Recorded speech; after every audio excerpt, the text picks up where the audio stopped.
பிரைஸ்லாம் நாள் 105 தியான பகுதி யோசுவா 23ஆம் அதிகாரம் மற்றும் 24ஆம் அதிகாரம். 23ஆம் அதிகாரத்தை வாசிப்போமானால் அதில் இஸ்ரவேல் ஜனங்கள் கானான் தேசத்தை சுதந்திரித்த பிற்பாடு யோசுவா எல்லா ஜனங்களையும் அழைத்து அவர்களுக்கு சொன்ன வார்த்தைகள் இதில் எழுதப்பட்டிருக்கிறது. இவைகளில் யோசுவா அவர்களுக்கு பிரசங்கித்து சொல்லுகிற வார்த்தை என்னவென்றால், முதலாவது, உங்கள் தேவனாகிய கர்த்தர் உங்களுக்கு முன்பாக இந்த சகல ஜனங்களுக்கும் செய்த யாவையும் நீங்கள் கண்டீர்கள். உங்கள் தேவனாகிய கர்த்தர் தாமே உங்களுக்காக யுத்தம் பண்ணினார். அதாவது கானான் தேசத்தில் இருந்த எல்லா குடிகளையும் ஆண்டவராகிய கர்த்தர் தாமே யுத்தம் செய்து இந்த தேசத்தை கொடுத்தார் என்பதாக யோசுவா சொல்லுகிறார். அப்படி என்றால் இஸ்ரவேல் ஜனங்கள் கானான் தேசத்தை சுதந்திரிப்பதற்கு காரணம் கர்த்தர் என்று அர்த்தமாகும். நம்முடைய வாழ்க்கையிலும் கூட நாம் வைத்திருக்கிற எல்லா ஆசீர்வாதங்களும் கர்த்தர் நமக்கு கொடுத்ததாகும். நம்முடைய கையின் பிரயாசத்தினால் நாம் சம்பாதித்தாலும் அவைகள் நாம் சம்பாதிக்கவில்லை, கர்த்தர் நமக்கு கொடுத்த ஆசீர்வாதமாகும். இரண்டாவதாக, யோர்தான் முதல் நான் நிர்மூலமாக்கினவைகளும் மேற்கிலுள்ள பெரிய சமுத்திரம் மட்டும் இன்னும் மீதியாய் இருக்கிறவைகளுமான சகல ஜாதிகளின் தேசத்தையும் சீட்டு போட்டு உங்கள் கோத்திரங்களுக்கு தக்கதாய் சுதந்திரமாய் பங்கிட்டேன். கர்த்தர் தன்னை பயன்படுத்தின விதத்தை யோசுவா இதில் குறிப்பிடுகிறார். நம்முடைய வாழ்க்கையிலும் கூட நாம் செய்கிற எல்லாம் நாம செய்யவில்லை, சர்வ வல்லமையுள்ள தேவன் நம்மை ஆட்கொண்டு கிரிகளை செய்கிறார். எனவே நாமாய் பயன்படாமல் கர்த்தர் நம்மை பயன்படுத்துகிறவராய் இருக்கிறார். மூன்றாவதாக, உங்கள் தேவனாகிய கர்த்தர் உங்களுக்கு சொன்னபடியே நீங்கள் அவருடைய தேசத்தை கட்டி கொள்ளும்படிக்கு உங்கள் தேவனாகிய கர்த்தர் தாமே அவர்களை உங்களுக்கு முன்பாக துரத்தி உங்கள் பார்வை நின்று அகற்றி போடுவார். அதாவது கர்த்தர் சொன்னபடியே இஸ்ரவேல் ஜனங்கள் இந்த தேசத்தை சுதந்திரித்துக் கொண்டார்கள். அதை யோசுவா சொல்லுகிறார். அதாவது கர்த்தர் சொன்னபடியே சொன்ன வார்த்தைகளை நிறைவேற்றினார். நம்முடைய வாழ்க்கையிலும் ஆண்டவராகிய கர்த்தர் எதை சொல்லுகிறாரோ சொல்லுகிறவர்களை அவர் நிறைவேற்றுகிற தேவனாய் இருக்கிறார். இப்படி கர்த்தர் அவரது தேசத்தை சுதந்திரிக்க காரணமாய் இருந்து கர்த்தர் அவர்களை பயன்படுத்தி அவர்கள் சொன்ன எல்லா வாக்குத்தத்தங்களையும் நிறைவேற்றினார். அதை யோசுவா இஸ்ரவேல் ஜனங்களுக்கு சொல்லுகிறார்.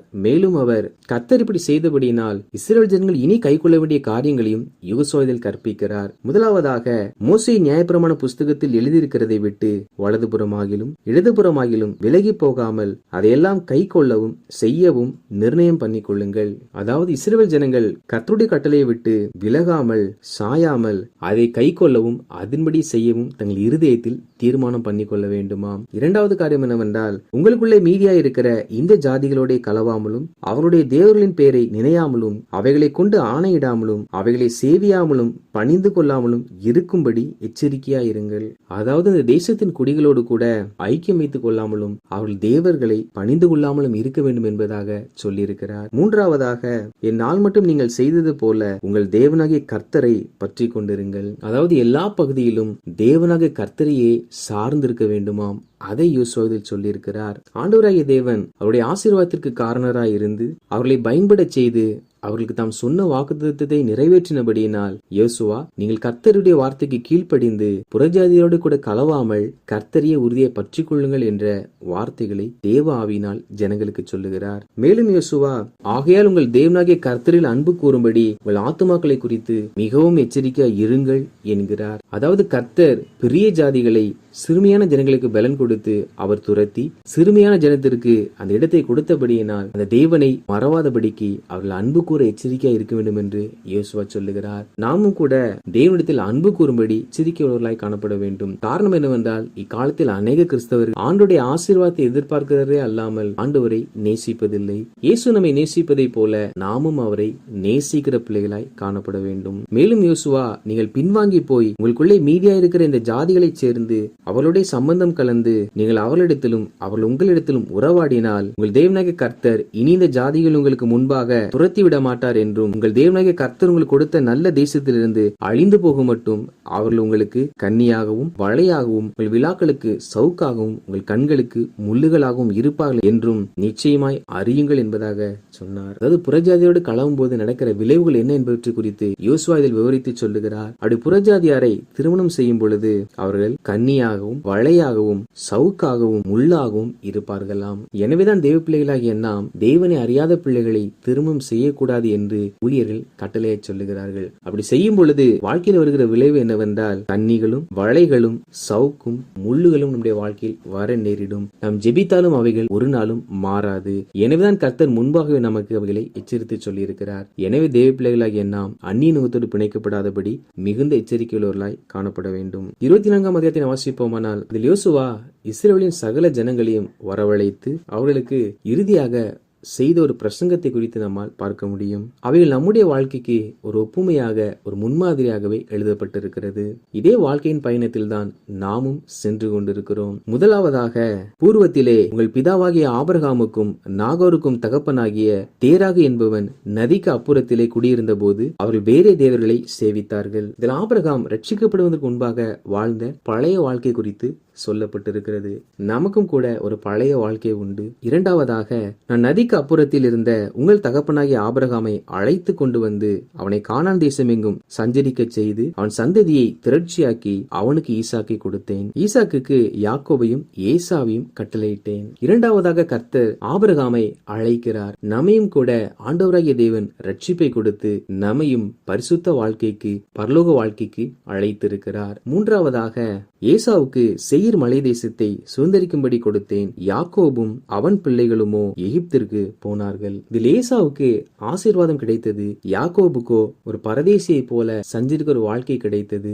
இதில் ஒரு வேறு பிரித்தலை நம்மால் பார்க்க முடியும். எதை காண்பிக்கிறது என்றால், பூலோக மனிதர்கள் உலக ஆசீர்வாதத்தோடு கூட வாழ்ந்து கொண்டிருப்பார்கள். ஆனால் தேவ பிள்ளைகளோ சிறுமியான எளிமையான வாழ்க்கை வாழ்ந்தாலும் அவர்கள் தேவனால் இவ்வுலகத்திலிருந்து வேறு பிரித்து வாழ்கிறவர்கள். தேவ பிள்ளைகளாகிய நாமும் கூட இவ்வுலக மனிதர்களுக்கு வேறு பிரிக்கப்பட்டவர்களாக வாழ வேண்டும். நான்காவதாக, நான் மோசேயையும் ஆரோனையும் அனுப்பி எகிப்தியரை வாதித்தேன். அப்படி அவர்கள் நடுவிலே நான் செய்த பின்பு உங்களை புறப்பட பண்ணினேன். கர்த்தர் மோசே ஆரோனை அனுப்பி அடிமையாத இஸ்ரவேல் ஜனங்களுக்கு முன்பாக அற்புதங்களையும் அதிசயங்களையும் செய்து இஸ்ரவேல் ஜனங்களை விடுதலையாக்கி கொண்டு வந்தார். நம்முடைய வாழ்க்கையிலும் கூட ஆண்டவராகிய தேவன் நான்காவது நிலையாக அநேக அற்புத அடையாளங்களை செய்து நம்மை நடத்துகிற தேவனாய் இருக்கிறார். ஐந்தாவதாக, நான் உங்கள் பிதாக்களை எகிப்திலிருந்து புறப்பட பண்ணின போது சமுத்திர கரைக்கு வந்தீர்கள். எகிப்திய ரதங்களோடும் குதிரை வீரரோடும் உங்கள் பிதாக்களை சிவந்த சமுத்திரம் மட்டும் பின்தொடர்ந்தார்கள். அதாவது இஸ்ரவேல் ஜனங்கள் விடுதலையாகி வந்த போது பார்வோன் மனமாறி இஸ்ரவேல் ஜனங்களை மறுபடியும் பிடிக்கும்படிக்காக ரதங்களோடு கூட புறப்பட்டார். இது எதை காண்பிக்கிறது என்றால், நாம் ரட்சிக்கப்பட்டு பரிசுத்த வாழ்க்கைக்குள் வந்தாலும் பிசாசானவன் நம் பிரச்சனைகளையும் பாவங்களையும் மறுபடியும் நம்முடைய வாழ்க்கைக்குள் கொண்டு வந்து நம்மை பின்னாக இழுக்க முயற்சிப்பான். ஆறாவதாக, அவர்கள் கர்த்தரை நோக்கி கூப்பிட்டார்கள். அப்பொழுது அவர் உங்களுக்கும் எகிப்தியருக்கும் நடுவே அந்தகாரத்தை வரப்பண்ணி சமுத்திரத்தை அவர்கள் மேல் புரளச் செய்து அவர்களை மூடி போட்டார்.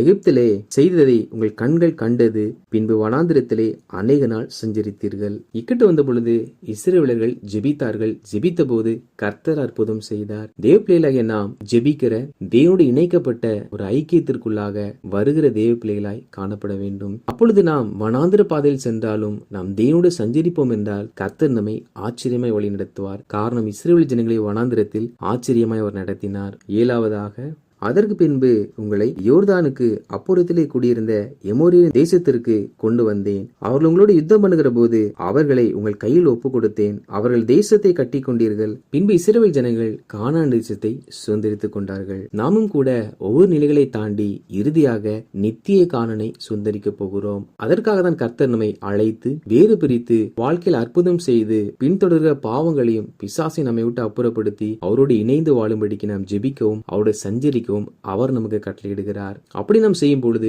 நிச்சயமாக நாம் நித்திய கானானுக்குள் பிரவேசிப்போம். இவைகளை யோசுவா தெரியப்படுத்தி, கர்த்தரை சேவிக்கிறது உங்கள் பார்வைக்கு ஆகாததாய் கண்டால் பின்ன யாரை சேவிப்பீர்கள்? நானும் என் வீட்டாருமோ வென்றால் கர்த்தரையே சேவிப்போம் என்பதாக சொன்னார். நம்மை சூழ யார் கர்த்தரை விட்டு விலகினாலும் நமக்கு நன்மை செய்த ஆண்டவரை ஒரு நாளும் நாம் மறந்து அவரை விட்டு நாம் விலகக்கூடாது. நம்மை சுற்றி யார் விலகினாலும் நாம் விலகாது இருப்போம் என்றால் நிச்சயமாக நாம் நித்திய ஜீவனை பற்றி கொள்வோம். யோசுவாவை சொன்ன பொழுது ஜனங்கள், நாங்களும் கர்த்தரையே சேவிப்போம், அவரே நம்முடைய தேவன் என்று சொல்லி அறிக்கை செய்தார்கள். இந்த காரியங்களுக்கு பின்பு யோசுவா 110வது வயதில் மரணமடைந்தார். வாசித்திருந்த அதிகாரிகளின்படி கர்த்தர் ஜனங்களாகிய நாம் பெற்றுக்கொண்ட எல்லா நன்மைகளுக்கும் கர்த்தரே காரணம் என்பதை அறிந்து நம்மை அவர்தான் பயன்படுத்தினார் என்பதை உணர்ந்து கர்த்தர் சொன்னதை நிறைவேற்றினபடியினால் நாம் அவருக்கு கீழ்ப்படிந்து புறஜாதியரோடு கூட கலவாமல் கர்த்தரே உறுதியாய் பற்றி கொண்டிருந்து அவரில் அன்பு கூர்ந்து அவரை விட்டு பின்வாங்காமல் பாவ வாழ்க்கையில் வாழ்ந்த நம்மை அவர் அழைத்து நம்மை வேறு பிரித்து நம்முடைய வாழ்க்கையில் அற்புதம் செய்து நம்மை பின்தொடர்ந்த பாவங்களையும் சாபங்களையும் பிசாசை நம்மை விட்டு அப்புறப்படுத்தி அவரோடு இணைந்து சஞ்சரிக்கிற கிருபை கொடுத்து நித்திய ஜீவனை தருவேன் என்று வாக்கு பண்ணியிருக்கிறபடியினால் நாம் ஜீவனுள்ள நாளெல்லாம் கர்த்தரையே சேவிப்போம். கர்த்தர் தாமே நாம் அவரே உறுதியை பற்றி கொண்டு அவரையே சேவிக்கிற இருதயத்தை நமக்கு தந்தருள்வாராக. ஆமேன்.